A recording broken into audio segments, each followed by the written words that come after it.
Yo, friends, Curably Crafty Orm is back. I know it's been a while since I've made another medieval weapons video for my channel. I went back to work full-time, going through some medical stuff, and I'm all good to go. Life is good again.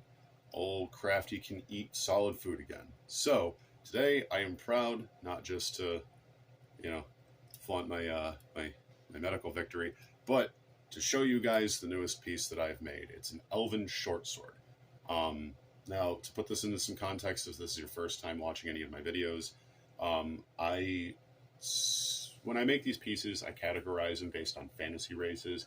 I'm not really sticking with any one thing either. Like, I'm really big on Tolkien. I'm really big on Dungeons and Dragons. I'm super, super big on the Elder Scrolls and stuff like that. But what I do is and I'm also a fantasy author myself. I don't have anything published, and I kind of suck. But I like to use my own world as like my basis, and it's inspired by all those other worlds. So I like to separate things pretty basically. Human, I have separated into basically rangers and knights, so light and heavy. Dwarven is all one thing. Orcish is all one thing, and it's basically like it looks like Dwarven, but dirty and covered in fur. A little more jagged and scary looking, but they're both more of a heavy class. And then Elven, I do light Elven stuff and dark Elven stuff, and they're both pretty light, and they're kind of the counters to, like, Wood Elven stuff is the counter to Dwarven, Dark Elven stuff is the counter to Orcish, and then for the human you have light and heavy. I do also get into, like, merfolk and bird people and, like, stuff like that too, but if my channel gets up to 100 subscribers, then I'll start getting into bigger and better stuff and more interactive pieces and even a few things that I can fight against that I've crafted myself to train against. So 100 subscribers and you guys get to see. But otherwise, today let's look at some swords. So the first two swords I'm going to show you really quick are from older videos. They have their own videos, so I won't get into descriptions with them, but just to give you some context, this is a Wood Elven, and it's kind of a cutlass design, but this is their longsword, because for all my Wood Elf stuff, it looks very fast and piratey, but that's my Wood Elven cutlass. Quick, light, and it passed the first 2 tier tests. I have to do tiers 3 and 4 on camera for you, but it passed those too. It definitely held up longer than I thought. This is a Dark Elf short sword. And this one I actually made for my beloved fiance. Its name is Hive. It's based on bees. And where a lot of the Wood Elf stuff looks more, looks either more like the sea or the air, the Dark Elven stuff looks more like insects and animals. So it's, they all very obviously come from nature, but different elements of it. So now this is the Wood Elven sword that I just made. I haven't made a sheath for it yet. Honestly, not entirely sure how I want to scabbard this one. But this bad boy right here, that is my Wood Elven short sword. And these are all real swords. These are all like could actually be used in battle. They're sturdy. They are battle tested. This one passed tiers 1 and 2 last night. I have to do 3 and 4 with it. Tier 1 is an empty can. Tier 2 is particle board. Tier 3 is 5-layer plywood. Tier 4 is 7. It's a 7-layer chunk of plywood I've got sitting in there. I actually don't even know if it's really plywood or what the hell it is, but there's 7 layers to it. So this one passed. It is sharp. These sharp weapons are not for kids. They are not toys. These ones with real edges on them are not for LARPing. When my metal blades get used for LARPing, the edges are always taken down and they are wrapped. Any of these that are too dangerous to use for LARPing get hung up on the wall or placed in my armory, depending on safety and storage and blah, blah, blah. So this one is going in the armory for now, but I'm going to put it with an armor set and a shield.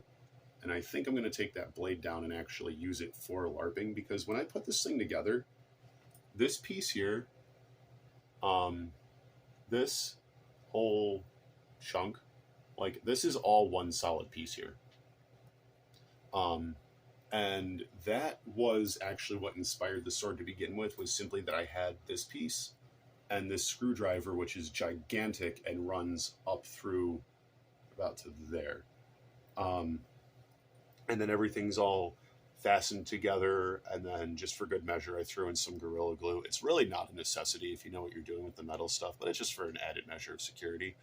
But be careful whenever you're using adhesives and fabrics together, because sometimes adhesives put on dyed fabrics can cause chemical reactions that cause heat and can burn you really bad. They let off fumes that can make you extremely sick, or worse, and are very dangerous for things like babies, pets, even your houseplants. I had some aloe decided it didn't want to be part of my crafting room anymore, so we had to move it. And aloe is some resilient stuff, so it says a lot. So all of this wrapping stuff here, you can see that's just glued on. That's just aesthetic, just to make it look pretty. Normally what I like to do is do the videos before they're adorned so you guys can see all their inner workings, but there really isn't much inner workings to this that you can't already see. This is a bracing. These pieces all go inside of this and all the way down and lock in through here. The screwdriver handle comes up, and because of the way it bumps and tapers and all that stuff, I've got it all bound and locked in everywhere in multiple spots so it won't come down. And this piece, this the guard piece, runs down the hilt on both sides down to, where's the bump? Down to there. So when I'm holding on to this piece, I'm holding the screwdriver and this all right here. And when you're making a sword or any kind of melee weapon, it's extremely important to make sure that all of the pressure, when you hit something with it, all of that pressure is going to be right where the palm of your holding hand is, if it's multiple pieces and not all one solid piece of metal. You don't want to swing and have your blade disconnect up here where nothing is holding on to it. If it does come apart at all, you want it to come apart down here behind your hand, where you have some control over whether or not that thing goes flying, and where you can also feel if it's loose. There's no wobble to that. So, ladies and gentlemen, this is my wind sword Ventus, because yes, I do name all my weapons too. I named this one Ventus because it looks like a fan blade, and Ventus is the Latin word for wind. What Ventus is ultimately made out of, the blade-wise, is just a cooking sheet, like an old a baking pan. Know your metals. You know, some of that stuff is made out of like aluminum and stuff. Aluminum blades are no good. Even thick aluminum still makes a crappy blade. Not necessarily in terms of making showpieces. Actually, aluminum is extremely pretty and very easy to work with. It's not sturdy.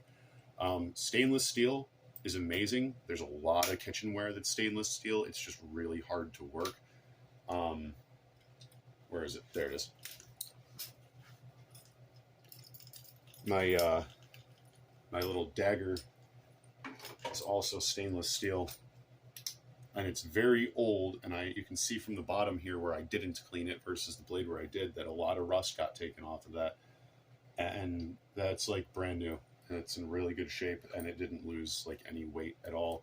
In fact, I suspected after cleaning that rust was from other stuff that was in the back of my truck, not from this piece itself. So know your metals, know your adhesives, know your fabrics, because safety is always first. But know it's important to have fun. Thank you guys for, like always, for indulging me. I'm really happy to share Ventus with the world, show you guys all my fun, hard work. If you have any questions about any of my pieces, feel free to reach out, because as much as I appreciate your like ratings, Even more important are your opinions. So feel free to stuff that comment section down below with them. Stay safe, everyone, because safety is always first, but don't forget to have fun. Right? Right.